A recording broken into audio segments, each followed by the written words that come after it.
JPL cricket tournament ಅನ್ನ ದೇವೇಗೌಡರ 94ನೇ ವರ್ಷದ ಹುಟ್ಟುಹಬ್ಬದ ಮತ್ತು ನಮ್ಮ ಪಕ್ಷ 25 ವರ್ಷದ ರಜತ ಮಹೋತ್ಸವ ಸಲುವಾಗಿ ನೈಸ್ ಗ್ರೌಂಡ್ ನಲ್ಲಿ 15, 16, 17ನೇ ದಿನಾಂಕ ಇಡೀ ರಾಜ್ಯ ವ್ಯಾಪ್ತಿ ಜಿಲ್ಲೆಗಳಲ್ಲಿ ಪ್ರತಿಯೊಂದು ಜಿಲ್ಲೆಗಳ 26 ತಂಡಗಳು 3 ದಿವಸಗಳ ಕಾಲ ನಡೆಯುತ್ತೆ. ಎಲ್ಲ ಆಟಗಾರರಿಗೂ ಶುಭವನ್ನು ಕೋರ್ತಾ ತುಂಬಾ ಜಾಣ್ಮೆಯಿಂದ ತುಂಬಾ ವ್ಯವಸ್ಥಿತವಾಗಿ ಈ ಒಂದು ಆಯೋಜನೆಯನ್ನ ನಮ್ಮ ಐಟಿ ವಿಂಗ್ ನ ಚಾನೆಲ್ ಅವರು ಮತ್ತೆ ಪ್ರದೀಪ್ ಅವರು ಇದನ್ನ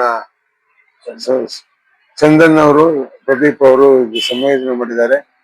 ಈ ಒಂದು ಟೂರ್ನಿ ತುಂಬಾ ಅದ್ಭುತವಾಗಿ ನಡೀಲಿ ಅಂತ ಆಶಿಸ್ತಾ ಈ ಒಂದು ಆಟಗಾರರು ಎಲ್ಲರೂ ಸ್ನೇಹ ಬಾಳ್ವೆಯಿಂದ ಆಡ್ಲಿ ಅಂತ ಶುಭ ಹಾರೈಸ್ತೇನೆ.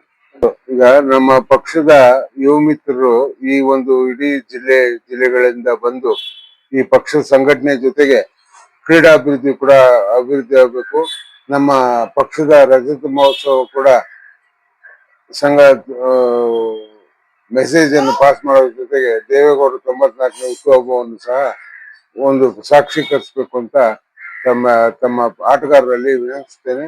ಅದಕ್ಕೆ ಬದ್ಧವಾಗಿ ಸಹ ಇದ್ದಾರೆ ಅಂತ ಹೇಳಕ್ ಇಷ್ಟಪಡ್ತೀನಿ. ಬದಲಾವಣೆಗಳು ಇವತ್ತು ತಾವೆಲ್ಲ ರಾಷ್ಟ್ರ ವ್ಯಾಪ್ತಿ ನೋಡ್ತಾ ಇರ್ಬೋದು. ಪ್ರಾದೇಶಿಕ ಪಕ್ಷಗಳು ಶಕ್ತಿಯುತವಾದ್ರೆ ಮಾತ್ರ ಪ್ರಾದೇಶಿಕವಾಗಿ ಬಲವನ್ನು ತುಂಬಬಹುದು ಅಂತ ನಾನು ಹೇಳಕ್ ಇಷ್ಟಪಡ್ತೀನಿ. ಮುಂದಿನ ದಿವಸಗಳಲ್ಲಿ ನಿಖಿಲ್ ಕುಮಾರಸ್ವಾಮಿ ಯುವಕರು ಇದ್ದಾರೆ, ಯುವ ಸಂಘಟನೆ ಮಾಡೋದ್ರಲ್ಲಿ ತುಂಬಾ ಮಗ್ನರಾಗಿದ್ದಾರೆ.